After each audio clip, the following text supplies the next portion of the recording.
إذا جاء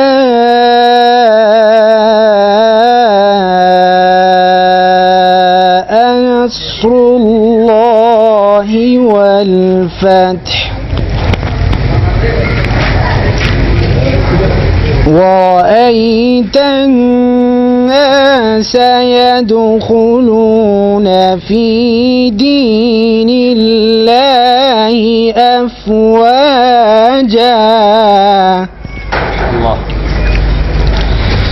فسبح بحمد ربك واستغفره إنه كان توابا صدق الله العظيم. میں گزارش کروں گا جو کہ درجہ صاحب مولانا آئے ہیں اور آخر میں جو انصر باجوہ صاحب امام اہل سنت ہے وہ تفصیلی گفتگو فرمائیں گے. نبی صدیقی صاحب سے گزارش ہے کہ وہ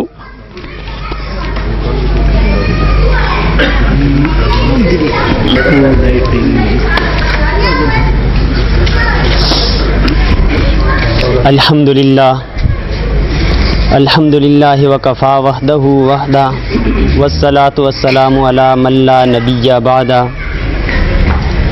علی من لا نبی بعدہ ولا رسول بعدہ ولا معصوم بعدہ ارسلہ اللہ تعالی بالحق بشیرا ونذیرا وداعیا الی اللہ بإذنہ وسراجا منیرا.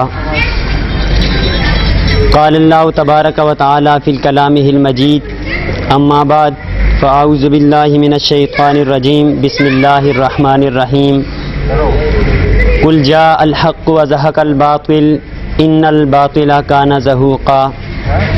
وقال اللہ تعالی قل هو اللہ احد اللہ الصمد لم یلد ولم یولد ولم یکن له کفوا احد. وقال اللہ تعالی لیس کمثلہ شیء. صدق اللہ العظیم وصدق رسولہ النبی الکریم ونحن علی ذلک لمن الشاہدین والشاکرین والحمد للہ رب العالمین. واجب الاحترام قابل صد احترام اہل سنت والجماعت حنفیہ دیوبندیہ کے غیرت مند ساتھیوں، اولا احییکم بتحیت الاسلام وہی السلام علیکم ورحمۃ اللہ وبرکاتہ. دوستو، آج کا ہمارا یہ مناظرہ غیر مقلدوں کے ساتھ، چھوٹے رافضیوں کے ساتھ تھا. الحمدللہ ہمارے مناظر صاحب، ہمارے صدر مناظر اور پوری ٹیم الحمدللہ یہاں پر موجود ہے اور آپ حضرات کے سامنے ان کے دعوے دستخط سمیت انشاءاللہ العزیز پیش کیے جائیں گے. علماء کرام کریں گے. وہ تمام چیزیں موجود ہے، اس کے باوجود وہ نہیں آئے. میرے دوستو، اس حوالے سے میں چند باتیں کروں گا. سب سے پہلی بات کہ ہم اہل سنت والجماعت ہیں. ہم اللہ رب العزت کو اپنا خدا مانتے ہیں اور ہمارا یہ عقیدہ ہے کہ اللہ ایک ہے اور ہم جناب محمد الرسول اللہ کو اللہ کا رسول مانتے ہیں. ہم سارے رسولوں کو برحق مانتے ہیں. ہم سارے صحابہ کو بھی مانتے ہیں، تابعین کو بھی مانتے ہیں، اماموں کو بھی مانتے ہیں، ولیوں کو بھی مانتے ہیں اور ان کی کرامتوں کو بھی مانتے ہیں. ہم اہل سنت والجماعت ہے. میرے دوستو، اہل سنت والجماعت کے نزدیک اللہ رب العزت کے بارے میں ہمارا یہ عقیدہ ہے کہ اللہ رب العزت کا جسم نہیں ہے.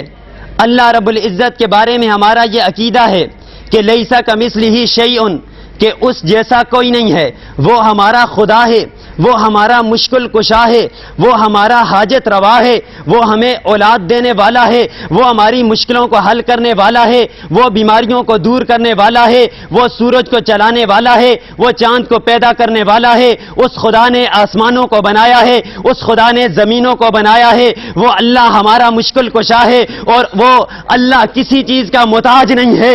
لیکن میرے دوستو، غیر مقلد وہ مذہب ہے، غیر مقلد اس مذہب کو کہتے ہیں جس کا عقیدہ ہے کہ خدا بھی محتاج ہے، عرش کا محتاج ہے، کرسی کا محتاج ہے۔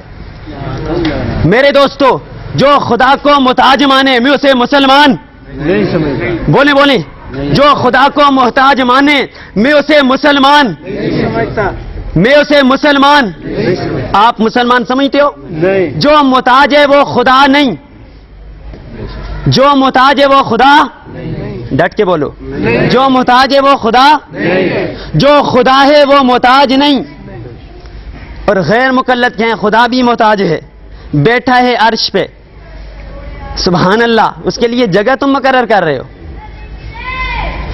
کیسے گھٹیا قسم کے لوگ ہیں کہ جو خدا کے لیے مکان ثابت کرتے ہیں، جس کے لیے مکان ثابت کیا جاتا ہے جب، تو وہ اس کے اوپر بیٹھتا ہے، مکی اس کے اوپر جب آ گیا اس کے لیے جگہ ہو گئی، جب بیٹھ گیا، جب جگہ نہیں تو وہ اس کا محتاج ہوا نہ ہوا؟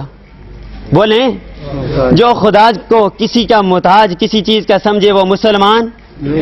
ایک ساتھی ابھی کہہ رہے تھے کفر کی بات کوئی نہیں کرتا ہے، ابھی ہو گئی انشاءاللہ العزیز۔ جو خدا کو محتاج مانے ہم اسے مسلمان نہیں مانتے ہیں۔ میرے دوستو، طریقہ کار میرا یہ ہے، آپ نے پہلی سیڑھیاں مناظرے دیکھے ہوں گے کہ کتاب اور کیمرہ اس کے اوپر لگ کر لائن سامنے آئے، صفحہ سامنے آئے، مکتبہ سامنے آئے، لیکن علماء کرام کریں گے انشاءاللہ العزیز، انشاءاللہ العزیز۔ میرے دوستو، ہمارا بنیادی عقیدہ خدا کے بارے میں، اس کے بعد بنیادی عقیدہ رسالت کے بارے میں ہے۔ کس کے بارے میں؟ رسالت کے بارے میں ہے۔ ہم نبی کریم صلی اللہ علیہ وسلم کو رسول مانتے ہیں، اور جن رسولوں کا، نبیوں کا تذکرہ خدا نے کیا ہم ان کو مانتے ہیں۔ کیا خیال ہے؟ اس کے سوا کوئی تفصیلیں ہم نہیں کرتے ہیں۔ اور ان کے ہاں کتابوں کے حوالے پیش کرنے تھے، ان کے ہاں اس کے بعد بھی کئی پیغمبر ہیں، اور ایسے پیغمبر جن کا ذکر نہ قرآن میں نہ حدیث کسی جگہ نہیں ہے، ان کی تعیین نام لے لے کر ان نے بتائے ہوئے ہیں۔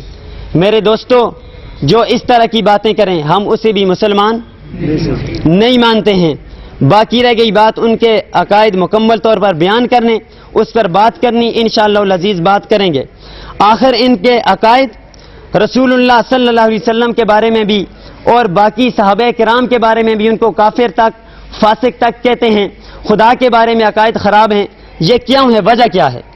اس کی سب سے بڑی وجہ یہ ہے کہ کسی بھی مسلک کو دیکھنا ہو کہ جن لوگوں کو تم نے دیکھنا ہو، سب سے پہلے اس کے بڑے کو دیکھیے، ٹھیک ہے؟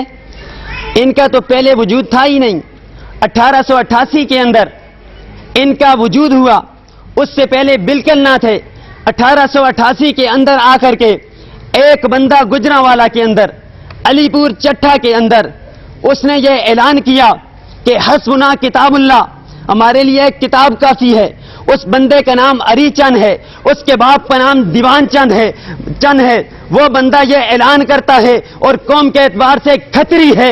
آج کھتریوں کی اولاد ہمیں یہ کہتی ہے ہمارے ساتھ مناظرہ کرو، اور تم تو اپنی حقیقت کو پہچانو۔ بے ایمانو، تم چیلنج کرتے ہو اہل سنت والجماعت کو اور مشرک کہتے ہو حنفیوں کو۔ شرم کی بات ہے یا نہیں ہے؟ کھتریوں کی اولاد اور اہل سنت والجماعت کو چیلنج کرے۔ کیا پدی کا شوربہ؟ یہ تو علماء تفصیلاً بات کریں گے، میں تو مختصر بات کر رہا ہوں۔ میرے دوستو، یہ کبھی نہ مناظرے میں آئیں گے نہ آئے ہیں، جب آئے ہیں تو شرارت کر کے گئے ہیں۔ پچھلے دنوں آپ نے سنا ہوگا، وہ ایک دوسرے حنیف اور ایک ادھر سے شیطان طالب الرحمان، ان نے مناظرہ رچایا ہوا ہے جی، میڈیا کو پاگل بنایا ہوا ہے۔ مناظرہ اور آئے 7 گھنٹے مناظرہ، 7 گھنٹے مناظرہ، اور بچوں والی باتیں اس میں کرتے ہیں۔ مناظرہ آپس میں کر رہے ہیں، اور کافر علماء دیوبند کو کہہ رہے ہیں کیا تمہارے باپ نے یہ فتوے لگائے ہیں ہمارے اوپر؟ تم ہمیں کافر کہنے کی جرأت ہوتی تو آج میدان میں آتے نا دعوے پر۔ ہم تو واضح تمہیں کہتے ہیں تمہارے عقائد کفریہ ہیں، اور ان عقائد کی بنیاد پر